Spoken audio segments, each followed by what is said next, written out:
और वही space startups के फाउंडर्स से बोले पीएम मोदी, दुनिया को लगे कि भारत आना चाहिए। ग्लोबल टैलेंट के लिए भारत बने पसंदीदा जगह, लागत के मामले में भारत की बड़ी ताकत है। प्रधानमंत्री मोदी ने यह भी कहा, ऊर्जा और महत्वाकांक्षा देखकर बहुत प्रभावित हुआ।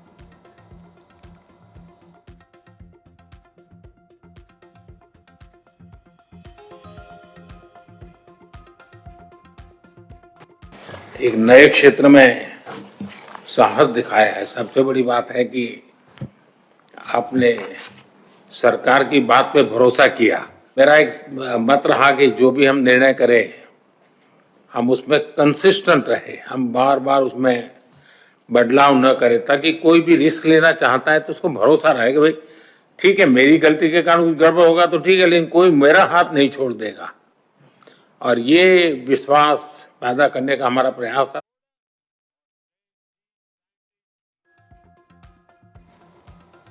तो प्रधानमंत्री मोदी को आप सुन रहे थे, कई बातों का जिक्र पीएम के तरफ से किया गया। देखिए, नेशनल स्पेस डे यानी कि राष्ट्रीय अंतरिक्ष दिवस के मौके पर प्रधानमंत्री मोदी ने देश के स्पेस स्टार्टअप्स के सीईओ और फाउंडर्स के साथ खास संवाद उन्होंने किया। नई दिल्ली में आयोजित कार्यक्रम के दौरान प्रधानमंत्री मोदी ने भारत के बढ़ते हुए स्पेस सेक्टर इनोवेशन और युवाओं की भूमिका पर भी प्रधानमंत्री मोदी चर्चा करते नजर आए।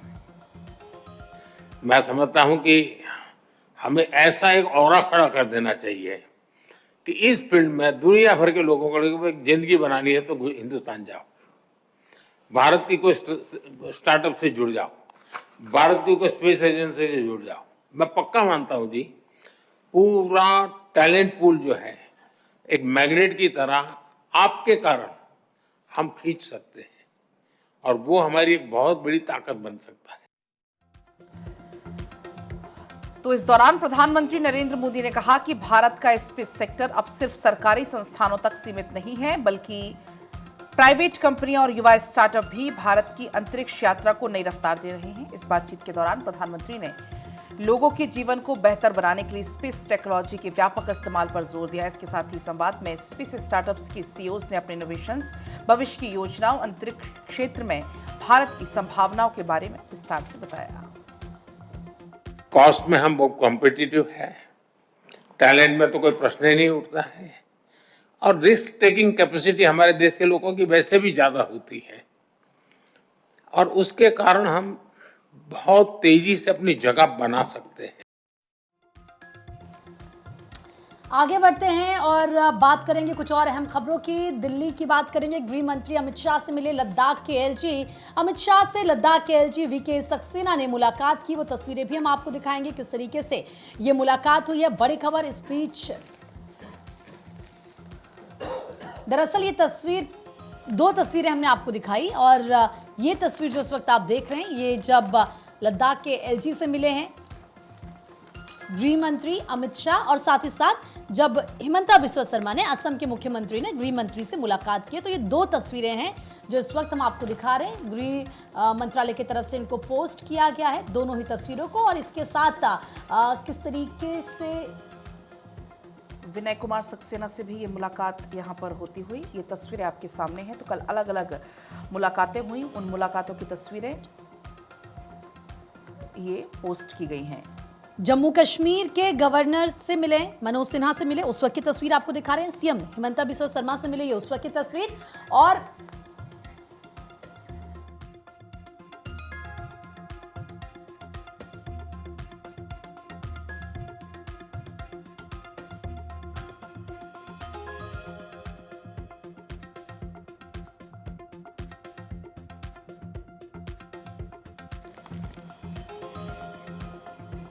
वहीं उत्तर प्रदेश की बात करते हैं। कल 3,53,000 रसोइयों को योगी सरकार की सौगात। रसोइयों को 5 लाख रुपए तक कैशलेस इलाज। योगी सरकार का रसोइयों को हेल्थ कवर प्लान। योगी का प्लान, रसोइयों को सम्मान भी, सुरक्षा भी। उत्तर प्रदेश में लाखों रसोइयों के लिए योगी सरकार ने बड़ा ऐलान किया।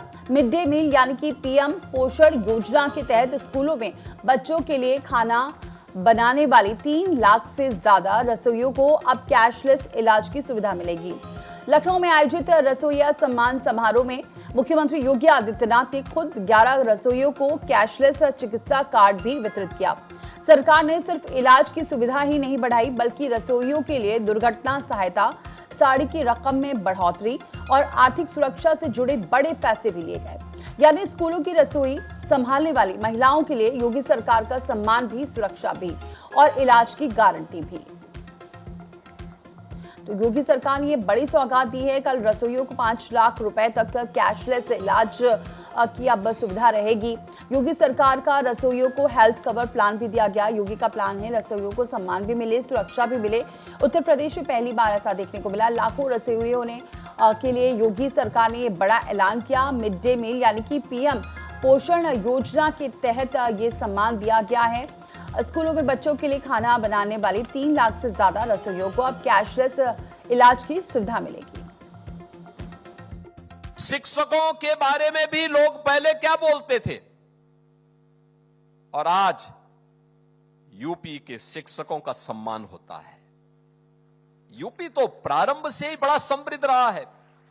देश भर में, कम से कम उत्तर भारत के तो विभिन्न राज्यों में, पूर्वोत्तर भारत के राज्यों में हम लोग जाते थे तो इस बात की चर्चा होती थी कि वहां के शिक्षक कहां से आए हैं। यूपी से।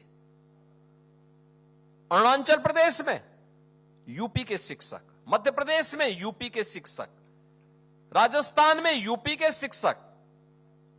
यूपी शिक्षा की भी भूमि थी। काशी तो प्राचीन काल की हमारी ज्ञान की, आराधना की भूमि रही है। लेकिन एक समय में समाजवादी पार्टी ने क्या व्यवस्था बना दी थी कि नकल हमारा जन्मसिद्ध अधिकार है। और जो बाबूजी कल्याण सिंह जी ने प्रदेश को एक पहचान दी थी, समाजवादी पार्टी ने एक झटके में नकल के माध्यम से प्रदेश के अकल को ही नीलाम करने का काम किया था। वहीं सीएम योगी ने समाजवादी पार्टी पर भी इस दौरान जमकर हमला बोला। अगले चुनाव में समाजवादी पार्टी साफ हो जाएगी। सीएम योगी ने सपा पर परिवारवाद का भी आरोप लगाया है। सपा ने यूपी के सामने पहचान का संकट पैदा किया। सपा गरीबों का शोषण करती थी। समाजवादी पार्टी की सरकार में दंगे होते थे। अगले चुनाव में जनता सपा को साफ कर देगी। इन तमाम बातों का जिक्र सीएम योगी कल मंच से करते हुए नजर आए। इसके अलावा उन्होंने कई और बड़ी बातों का जिक्र भी इस दौरान किया था।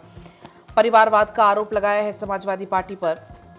दरअसल इस कार्यक्रम में जब मौजूदगी थी, जब रसोइयों को सौगात लेकर पहुंचे थे सीएम योगी, उस दौरान मंच से इन तमाम बड़ी बातों का जिक्र सीएम योगी करते हुए नजर आए। इस समाजवादी पार्टी ने प्रदेश के सामने पहचान का संकट खड़ा किया, बेटी के सामने सुरक्षा का संकट खड़ा किया, नौजवान के रोजगार से वंचित किया, छात्रों को शिक्षा से वंचित करने का पाप किया था। और न उन्होंने रसोइयों की सुनी थी, न आंगनबाड़ी की सुनी थी, न आशा वर्कर की बात सुनी थी, न गांव चौकीदार की बात सुनी थी, न गांव की सुनी थी, न शहर की सुनते थे, न गरीब की सुनते थे, न महिलाओं की सुनते थे। सुनने के लिए समय चाहिए, समय के साथ साथ सामर्थ्य चाहिए, उसे लागू करने के लिए उस प्रकार के संसाधन भी चाहिए। संसाधन के लिए उस प्रकार के संसाधन जुटाने की सामर्थ्य भी चाहिए। और डबल इंजन की भारतीय जनता पार्टी की सरकार ने जब ये जुटाया है, तब आपका मानदेय 1000 से बढ़कर के 3000 होता है। और मानदेय ही नहीं बढ़ रहा है, मानदेय के साथ साथ 2 लाख रुपए का सामाजिक सुरक्षा की गारंटी भी मिल रही है। 5 लाख रुपए का प्रतिवर्ष, यानी 5 लाख रुपए प्रतिवर्ष आप स्वास्थ्य के लिए खर्च कर सकते हैं, पैसा सरकार देगी। और खबर है हरिद्वार से, जहां हरिद्वार में एक राष्ट्र एक चुनाव पर मंथन किया गया। सीएम धामी और शिवराज सिंह चौहान इसमें शामिल नजर आए। अखाड़ा परिषद के दोनों अध्यक्ष ने शिरकत की। योग गुरु बाबा रामदेव भी यहां पर मौजूद रहे। तो ये तस्वीर उस दौरान की है जब एक राष्ट्र एक चुनाव पर मंथन हुआ। सीएम धामी और शिवराज सिंह चौहान इसमें शामिल नजर आए। ये तस्वीर देखिए जहां योग गुरु बाबा रामदेव भी मौजूद रहे और कई अहम विषयों पर यहां पर चर्चा की गई। अखाड़ा परिषद के दोनों अध्यक्ष ने भी शिरकत की।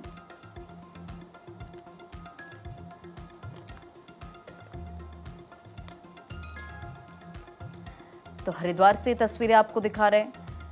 एक राष्ट्र एक चुनाव पर मंथन और सीएम धामी, केंद्रीय कृषि मंत्री शिवराज सिंह चौहान शामिल नजर आए। अखाड़ा परिषद के दोनों अध्यक्ष ने भी इस दौरान शिरकत की और योग गुरु बाबा रामदेव भी इस दौरान मौजूद रहे।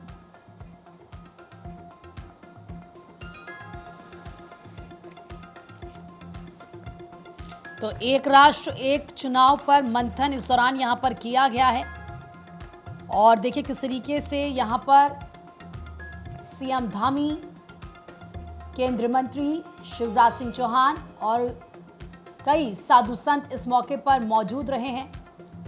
एक राष्ट्र एक चुनाव पर चर्चा की गई है। योग गुरु बाबा रामदेव भी इस दौरान यहां पर मौजूद रहे। तो देखिए कार्यक्रम का मुख्य उद्देश्य देश में लोकसभा और विधानसभा के चुनावों को एक साथ कराने के प्रस्ताव पर संत समाज के सुझाव लेना और सुशासन, विकास और लोकतांत्रिक व्यवस्था पर इसके प्रभावों पर जन जागरण फैलाना था। आत्मनिर्भर भारत के लिए रक्षा उत्पादन पर जोर। स्वदेशी रक्षा प्रणाली की क्षमता दुनिया के सामने आई। डिफेंस सेक्टर में बंगाल की बड़ी छलांग। रक्षा मंत्री राजनाथ सिंह ने 3,400 के 5 प्रोजेक्ट्स की आधारशिला रखी। करोड़ों की ये आधारशिला रखी गई। बंगाल में उद्योग, तो देखिए बंगाल में उद्योग और रक्षा उत्पादन को बढ़ावा देने के लिए केंद्र ने बड़े निवेश का खाका पेश किया। रक्षा मंत्री राजनाथ सिंह ने कोलकाता में करीब 3,400 करोड़ रुपए की लागत वाली रक्षा PSU, garden rich ship builders and engineers limited और यंत्र इंडिया लिमिटेड की 5 महत्वपूर्ण परियोजनाओं का भूमि पूजन और शिलान्यास किया है। देखिए समारोह में राजनाथ सिंह ने कहा कि ये परियोजनाएं भारत के भविष्य के संकल्प को और मजबूत करेगी और 5 परियोजनाएं मेक इन इंडिया और आत्मनिर्भर भारत की सोच को आगे बढ़ाएंगी। उन्होंने देश में रक्षा उपकरणों के स्वदेशी उत्पादन, आधुनिक तकनीक और शिप बिल्डिंग क्षमता बढ़ाने पर विशेष जोर दिया। यंत्र इंडिया लिमिटेड की दोनों फोर्जिंग फैसिलिटीज भारी तोपों, नेवल वेपन्स और एडवांस डिफेंस इक्विपमेंट के लिए हाई क्वालिटी मेटल्स भी तैयार करेंगी। इससे हमारे नेवी की ऑपरेशनल रेडीनेस और मैरीटाइम फायर पावर को भी सीधा बल मिलेगा। आप लोग जानते हैं कि हमारे यहाँ पारस पत्थर की कल्पना की गई है। पारस पत्थर वह होता है कि जिस भी धातु को छू दे वो मेटल सोना बन जाता है। सुना होगा आपने। YIL भी मैं समझता हूं कि हमारे लिए वह पारस पत्थर ही है।